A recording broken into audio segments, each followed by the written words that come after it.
I'm going to tell you a quick little short story about the very early part of my life here in Louisiana. Where this is called Shreve City, this area that we're in, Shreve City. And one of my first jobs was a corn dog stand. And it was parked underneath this awning between that pole and that pole. And we're talking like 1980. That's a long time ago. And I got a job there. It's just something to keep me in, weed. Basically. Weed and gas from my motorcycle. Well, I got a job there, and, it was making corn dogs, basically. It was just, it wasn't anything that was I was never going to be CEO of a company. Or wait. The guy who owned it was wanting to get rid of it. He was wanting to get out of the business. So I bought that stand from him. And he also had another stand at his house that wasn't finished. So I bought this stand from him, and I hired some part-timers to work it for me while I finished the other stand. And I bought that from him. He also had a third corn dog stand across this bridge. We're in Shreveport. Across the bridge and up in, I think it was Gibson's parking lot, where Harbor Freight is. What was that? Was that Gibson's? Yeah. That was Gibson's. That was a long time ago. Yeah, a long time ago. And he had another corn dog stand there. So I bought all three of these corn dog stands. And I had this one here that I hired people to work. I had one over in Gibson's parking lot that I hired people to work. And I had one on the Air Force Base.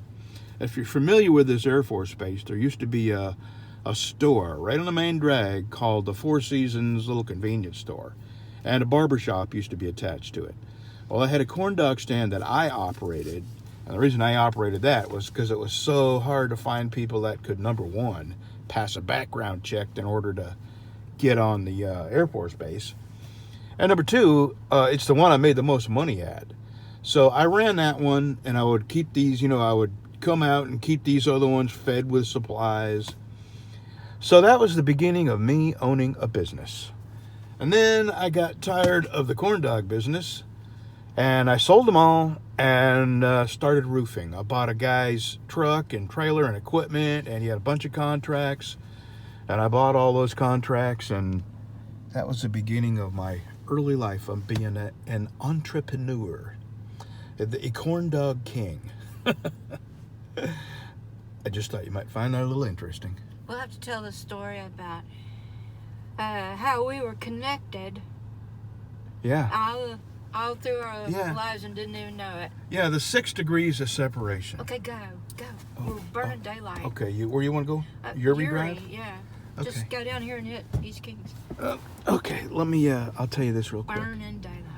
Years ago I worked... It's a long story. It is a long story. Yeah, because you used to drive by and honk at me. I used to honk at this woman with the most perfect ass all the time. Stop saying that. And then years later, I met her and married her. You're going the wrong way. I'm going to Uri Drive, right? Okay. Yeah. We're just taking the scenic. We are taking a scenic route. I'm going to go back over here and then go out through the light. Well, you could have went down there and then took the back way over to East Kings. Oh, yeah. Oh, okay. Well, anyway, years ago, I had a friend. I met him in the Army over in Germany. And I won't say his name, but he's passed away. He's got cancer and passed away. And we were friends, and that's sort of what drew me to Louisiana. Was he got out and I got out of the Army at the same time, and I had nothing to do. And he said, "Come on down to Louisiana. We'll have a blast," and we did. So turns out my wife went to school with, or not hung out, but no, he was quite a bit younger than me. Ran in the same crowd. How's that? No, he was very rubbed elbows. No. He was a mean little kid, and I wanted to beat him up. He caused trouble on the bus. Oh. And he lived 2 houses down from me. Him and his brother and his sister, and they were all 3 mean little kids. You keep forgetting you're 6 years younger that's right. than me. That's right. I am a little younger than you. Yeah.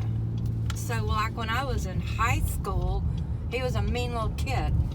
I wanted to beat him up. Okay, go ahead. Well, anyway, and another guy right in here somewhere that used to be Orkin Pest Control. Okay, there it is. That gray building right there, that gray building. I worked there. It's not Orkin Pest Control anymore, but it used to be. Well, I sprayed bugs for a little while. You know, when I first got here, I just tried anything and everything to make a few bucks. And I worked with a guy that I called Crazy Jim because he was freaking insane. He drove like he was insane. And that was my dealings with him. it's one of them people you just never forget. Well, years later, after me and Charlie are married, she talks about a guy in her youth named Crazy Jim. And I said, what did Crazy Jim look like? And she described him. He had an orange gremlin. I mean, you can't forget that. Crazy. Well, anyway, it turns out that her Crazy Jim and my Crazy Jim were the same people, and we both named him Crazy Jim for the exact same reason. Oh, everybody called him. I mean, that was his name, Crazy Jim.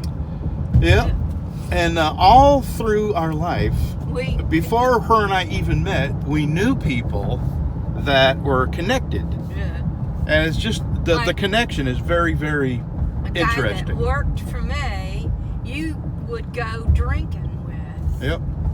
Brad, do you know where you're I know. I'm going to Uri Drive. Okay. That's Kings Highway. This is Uri Right. Drive, the next light. Okie dokie. I'm driving. Well, not very good. Okay, so you want to walk everywhere. People are probably saying, put the phone down and drive.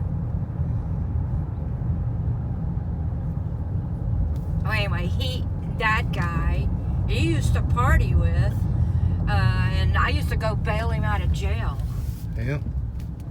It's a very small world. It is. And, you know, I've gone my entire life and not seen one person that I went to school with, and I'm living the somewhat vicinity of where I grew up, and I haven't seen anybody from my childhood. Never.